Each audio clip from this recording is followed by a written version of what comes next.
You drive past a dealership and see hundreds of brand new sport utility vehicles just sitting there.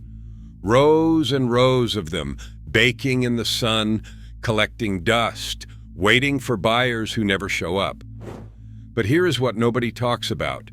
Some of those sport utility vehicles have been sitting there for over a year, 300 days, 400 days, just waiting.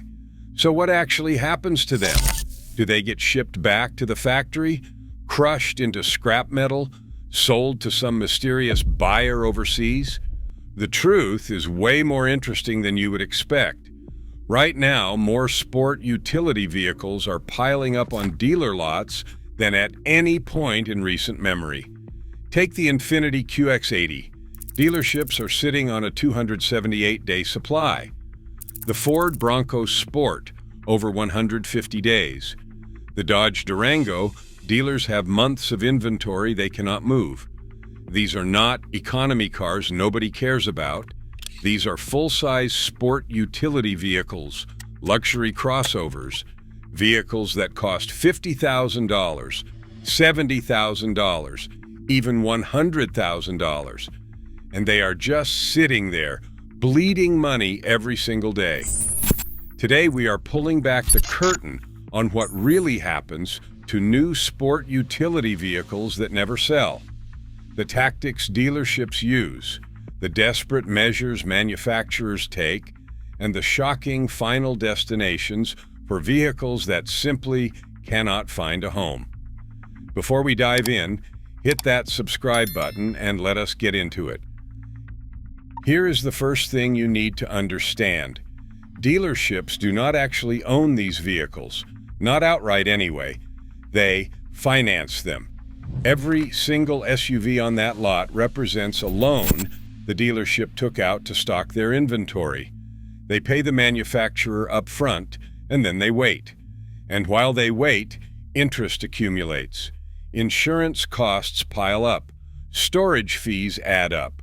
A $60,000 SUV sitting on the lot for 300 days could cost the dealership thousands in holding costs alone.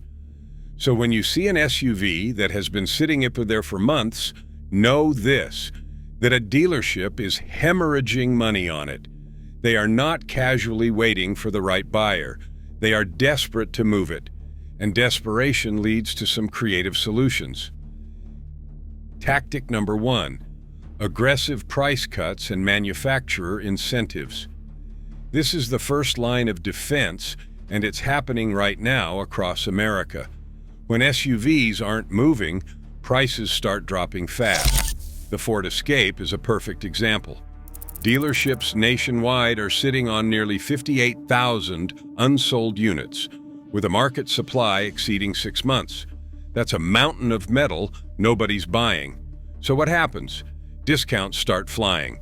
We're talking $5,000 off the manufacturer suggested retail price, $8,000 off, sometimes more. But it's not just the dealers slashing prices. Manufacturers step in with their own incentives to help clear the lot. 0% financing for 72 months. Cash back offers of $3,000 to $7,000. Employee pricing events where anyone can buy at dealer cost. Lease deals so aggressive they barely make mathematical sense. Some dealers throw in extras to sweeten the deal. Free maintenance packages for 3 years. Extended warranties at no charge. Massive trade-in bonuses that overvalue your current vehicle just to get you into that unsold SUV. Anything to move the metal. But here's the problem. When you slash $10,000 off a brand new SUV, you've just told everyone the vehicle isn't worth what you were asking. And that creates a vicious cycle. Buyers start waiting for bigger discounts. Residual values tank. And the SUVs keep sitting there. Tactic number 2, turning brand new SUVs into used vehicles. This sounds crazy, but it happens all the time. If an SUV absolutely refuses to sell, some dealerships convert it into a used car on purpose. Most dealerships have loaner fleets for customers getting their cars serviced. Need your vehicle in the shop for a few days? The dealer gives you a loaner. If a brand new SUV is not selling, dealers will quietly slip it into the loaner rotation. A customer drives it for a week. Then another customer drives it. After a few months, that SUV has a few thousand miles on it. Now here's the trick. Once it has been driven, it is technically a used car. And used cars can be priced lower without the stigma of a massive discount on a new vehicle. The dealership lists it as a low-mileage pre-owned SUV, maybe knocks $8,000 off the price, and suddenly it is more attractive to bargain hunters who would not touch the new inventory. Another version of this strategy involves demonstrator vehicles. The sales manager puts miles on the SUV for a few months. The general manager takes it home on weekends. After it accumulates some miles, it returns as a demonstrator model with a reduced price. Some of these end up in certified pre-owned programs with manufacturer-backed warranties. Buyers think they are getting a deal on a gently used SUV. In reality, they are buying a vehicle that could not sell when it was new. Tactic number 3, dealer trades and regional shuffling. Here is something most people do not realize. A SUV that will not sell in Michigan might fly off the lot in Arizona. A white luxury SUV collecting dust in New York could be the exact spec someone in Texas is searching for. Dealerships trade vehicles with each other constantly. If a particular SUV is not moving in one market, they will ship it to a region where demand is higher. A convertible SUV sitting unsold in Minnesota during winter gets traded to a dealer in Florida. A four-wheel drive model nobody wants in Los Angeles heads to Colorado where buyers actually need it. These trades happen behind the scenes through dealer networks and inventory management systems. The SUV you buy might have started its life at a dealership 3 states away, shipped over because it could not find a buyer in its original location. This works especially well for unusual configurations. Specific colors, rare option packages, specialty trims. Instead of discounting them into oblivion, dealers find markets where those exact specs are in demand. Tactic number 4, the auction underground. When nothing else works, SUVs get sent to auction. This is where things get really interesting because most car buyers have no idea this world even exists. Dealer auctions happen every single day across the United States. Thousands of vehicles change hands between licensed dealers, rental companies, and fleet buyers. The largest is Mannheim, owned by Cox Automotive, with auction locations nationwide. If an SUV cannot sell at retail, there is a very good chance it ends up at a Mannheim auction. There are 2 types of auctions. Closed auctions are exclusive to franchised dealers of specific brands. Ford holds Ford-only auctions. Toyota holds Toyota-only auctions. This helps manufacturers control where their vehicles end up and maintain some price stability. Open auctions are a free-for-all. Any licensed dealer can participate and prices can drop fast. This is where independent used car lots stock their inventory. That great deal you found at a small used car lot probably started as an unsold vehicle at a franchise dealer, went to auction, and was picked up for thousands below retail. Here is the catch. Dealers almost always lose money at auction. They are selling below cost just to get the vehicle off their books and stop the financial bleeding. It is a last resort, but sometimes cutting your losses is better than watching an SUV depreciate another $5,000 while it sits on your lot. And here is a telling fact. Rental car companies are massive buyers at these auctions. That SUV you rented on vacation has a decent chance of starting as a slow seller at a dealership, going to auction, and ending up in a rental fleet.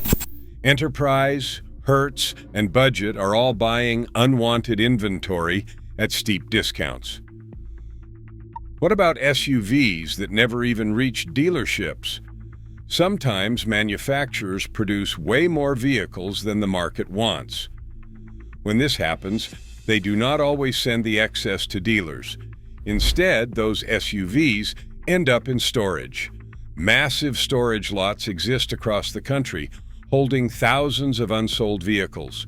We are talking acres of brand new SUVs just sitting in fields, parking lots, and industrial yards, waiting for demand to catch up. Some manufacturers store excess inventory for months, hoping the market improves. Another option is exports. An SUV that is unpopular in America might be a hot commodity somewhere else. Vehicles that cannot move in the U.S. market get shipped to South America, Africa, the Middle East, or Asia, where different preferences and price points make them more attractive.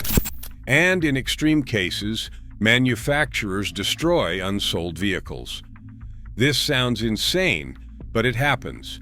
Flooding the market with heavily discounted SUVs would damage the brand image and tank resale values for existing owners.